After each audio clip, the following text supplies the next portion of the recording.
This is eConverse, Digital Marketplace Success, a podcast brought to you by Vaso Group. Vaso Group is an all-inclusive e-commerce agency for both Amazon and Walmart.com, focused on helping you achieve success in marketplaces around the world. I'm Pamela Moore.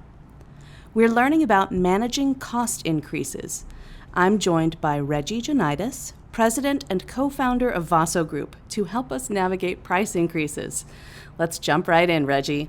What do we mean by cost increases? And first of all, I should say hi, Pamela. Thank you for having me on your podcast, or on our podcast. Thank you for being here on our podcast. Cost increases is a very important subject these days. It's almost a domino effect, that the first domino sort of that causes everything else to take shape in our experience as a shopper.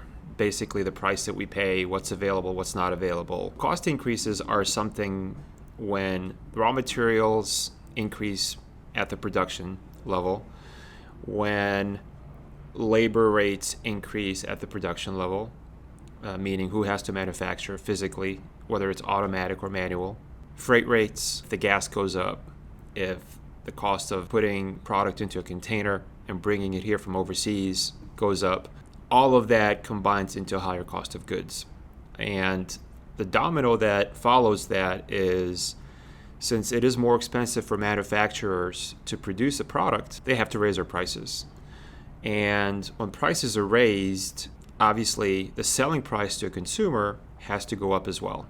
In order for the manufacturer to stay profitable, stay productive, keep their employees employed, get them raises, all the things that we all care about as employees, they have to maintain their margins, which is a difference between the selling price that they sell to someone like Amazon and their own internal cost of manufacturing. So when prices go up, when there's inflation, when raw materials go up, transportation, labor, cost increases are necessary. And how you navigate that specifically through Amazon and through Walmart is a very delicate and interesting subject. It's a maze. It's not a linear process, not a diagram we can map out even on one dry erase board. It's complicated. So hopefully we can shed a little bit of clarity here today. I hope so. It's not something with which I'm familiar, so I'm eager to learn. Is it something that you regularly review with vendors, or is it something that comes up from time to time? I'm not sure what the process is on that. Typically, cost discussions definitely start from the vendor side. They would be the ones that would make us as an agency aware that things are increasing and that there potentially could be a price increase publicly announced to the market at some point in the future. And so we get involved with vendors at a very early stage, trying to understand their cost structure, if we can help any of that, and how that will translate into pricing on Amazon, all the way down to a consumer level. We have to stay competitive from the competition perspective, so we help vet and do research to ensure that other players in that space are also seeing the same results. And we have to make sure that post-price increase, we will retain our competitive edge that we've established up to that point. So it's a very important, delicate process, and there are a number of layers that we have to overcome along the way in order for that price point to actually be adjusted that a consumer sees. When the consumer sees a price go up, typically it will have involved multiple months of work prior to that, negotiations, etc., that led up to that price point adjustment. So you can't just say, we need to increase the cost by $3 today, and then the customer sees it tomorrow. You cannot. On Amazon specifically, there are two primary selling channels. What Amazon calls a retail channel, which is Vendor Central, and what Amazon calls a marketplace, which is Seller Central. On Seller Central, it is easier to do that. On Seller Central, you can actually go in and raise your price today if you'd like. The factors that are still at play are the competitive forces. Is my competition raising prices? Will I be able to maintain my sales volume at the new price? Can I afford to do that today? And there's still homework that has to be done prior to that. On Seller Central, traditionally, smaller brands or smaller vendors sell there, but recently there's been a strategy shift by some larger brands to also sell on Seller Central versus Vendor Central. Pros and cons of which I'm sure can discuss at a different podcast. But on the Seller Central side, it's easier on the Amazon side to get a price increase through. On the Vendor Central side, it relates more to a traditional model that a lot of vendors are used to in the brick and mortar channel, which involves negotiation with a vendor manager or a buyer to justify the price increase. And there are a number of justifications that we have to provide as far as why this price increase may be warranted. Okay, so a vendor would come to us and say, we have these expenses and we need to increase prices on Amazon or Walmart. And then we help them negotiate that with Amazon, providing proof of how the costs have gone up and here's why we need to do this? Correct. Okay. So having done this dozens and dozens of times, we already know proactively questions that are going to be asked by a vendor manager. So we can collectively with the vendor set the strategy prior to even having discussion number one with the vendor manager at Amazon, how we best approach this, what information will be needed. So we will coach the vendor through that process, what information may be needed when it comes to raw materials, when it comes to labor, when it comes to transportation, and historically what has worked best in order to execute that price increase and in order to get it accepted. So that's definitely something we're very much involved in. And if the vendor allows us to do so, we'll be the agent negotiating that price increase all the way through execution. Obviously, we will involve the vendor as needed, but we are more than confident, able, capable, and our record speaks for itself to be able to get these price increases accepted. But again, there's a craft to it. You have to have knowledge, you have to have experience, and you have to have a relationship a little bit with the Amazon vendor manager in order to have that trust factor to get that price increases accepted. I'm sure it helps to have an expert who's been through it multiple times, asking the right questions, gathering the right information to take to Amazon so that you don't have to go back to the drawing board as a vendor to figure out, oh, there's another piece of digital paperwork that we need. Correct. Think of it in relation to hiring an attorney for your legal needs. Could you read the law and figure it out and represent yourself in the court? Potentially. Could you go into a settlement or into a mediation and try to find common ground? Potentially. But would you be better equipped with someone that does that for a living daily and have a better outcome in your favor? Definitely. You definitely want to have an expert in your corner. Sport players have agents. They understand banking. They understand how much money gets deposited, but they understand they can also maximize that deposit if they have an expert in their corner. In a lot of relationships, in the business relationships in this world, legal relationships, there are experts that are brought into conversations to help both parties achieve what they want to achieve. Remember that Amazon vendor managers do this for a living, and so do we.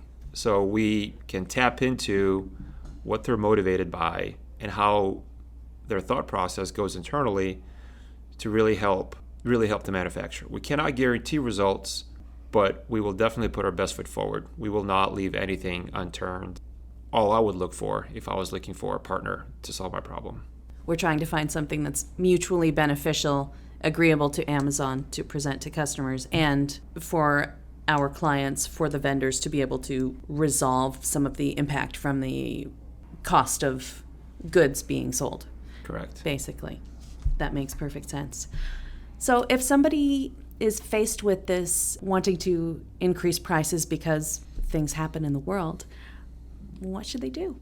The first piece will be obviously evident internally based on their finances and account structure. The price increase is necessary. The first step in the process, I would recommend ensuring that the price increase that they are asking for can be well justified with publicly available data, which would be things like market indices for the raw materials that are in your product, of which your product is made from. A lot of times, multiple raw materials are used in the product, wood and plastic, paper and wood, combination of the two. And understanding your product, what percentage of that raw material contributes to your cost of goods, is the first step. Know your product, understand your product. The second piece would be having knowledge of labor rates and what's going on where you manufacture, whether it's overseas or manufacturing domestically in the US. Understand what's going on in the marketplace. Again, publicly available data can be referenced easily and can be used as proof. The third piece would be transportation, which is a big component of that as well. Understanding transportation rates, again, whether import or domestic. And then working with your finance team to understand how all of that intersects and what the cost increase percentage is necessary and how that will affect selling price points. Another piece of that would be consumers also have perceived thresholds of what they're willing to pay for certain product. There are those price points that we may not be aware of as consumers, but they're subconsciously there. For example, $9.99, $19.99, $49.99. If you increase your price from $19.99 to, give an example, $22.49, because that matches up to a percentage of your increase, you may lose a disproportionate number of units sold and therefore the revenue because you've gone over that $19.99 threshold. So you have to be careful what that will mean. In order to justify at $22.49, do you add perceived value to your product? Or, in some cases, unfortunately, do you take value off your product to stay within that $19.99 price point, make the product less expensive to manufacture, to ship, to produce, but still stick at $19.99 and maintain your margin? It's called maybe de-speccing, right? So we all see that as consumers. If you ever walk into a store and see things like bonus packs, just know that something is happening there. Someone is maybe trying to justify a higher retail.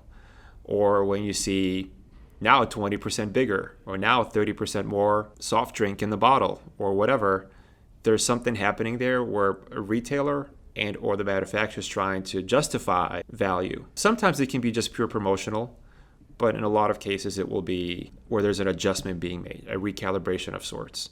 So definitely understand and do your homework, and always, always, always keep an eye on competition, because there's not a category where you are the sole player. You definitely have to understand what your competition is doing. If you are able to learn when they may be announcing price increases, you don't want to be necessarily the first one to announce. You'll have a tougher time, but you also don't want to be last because you'll miss margin opportunities. So knowing your marketplace, knowing competition, subscribing to certain data that allow you to figure these things out will definitely help. That is so fascinating, because that is something that I would have never thought about. Yeah, absolutely. It's handy to have an expert on hand to help you navigate that. What's one takeaway you have for listeners of this episode? I would say that in this episode, we're most likely speaking to vendors, brands, manufacturers. So one biggest takeaway would be prepared. You cannot get a price increase through the retail channel at Vendor Central on Amazon just by saying, my costs have gone up, here's a new increase. Thank you, can I have new prices updated and my POs on Monday? There are lead times. You're going to be asked for justifications. You're going to be asked for different things in return. If I take this price increase, can I get Y? And what does that mean? You have to understand what Y means. What else are you sacrificing in order to get this price increase through? Will that be beneficial, or will that actually cost more than the price increase itself? So be prepared, be knowledgeable, have your data together, understand your product manufacturing costs, understand the macro forces that are impacting the environment, and be ready to pull that data when needed in a conversation. And definitely be prepared for sure. Excellent. Thank you again for your expertise, Reggie. For help taking your e-commerce to the next level, visit www.vasogroup.com. Connect with us on LinkedIn, follow @VasoGroup on Facebook and Twitter, and @Vaso_group on Instagram. Thanks for listening.